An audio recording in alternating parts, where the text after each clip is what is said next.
हमने तो सिर्फ बहादुरी के किस्से सुने थे,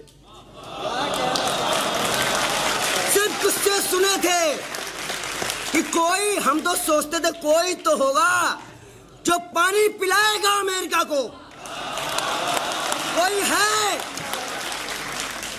लेकिन अल्लाह के घर में देर है अंधेर नहीं है। अल्लाह ने कहा रुको अमेरिका, घुटनों पे लाते हैं, और अमेरिका जैसा देश कह रहा है हम 30 की मंजूरी दे रहे हैं, आप तेल ले लो। अब हम हाथ जोड़ रहे हैं ईरान के आगे। और मैं आपको बता दूं, जो अपने हक, ईमान और मजहब, धर्म पे चलेगा, जो अल्लाह पे भरोसा रखेगा, नबी पे भरोसा रखेगा, वो नहीं हार सकता, नहीं हरा सकते।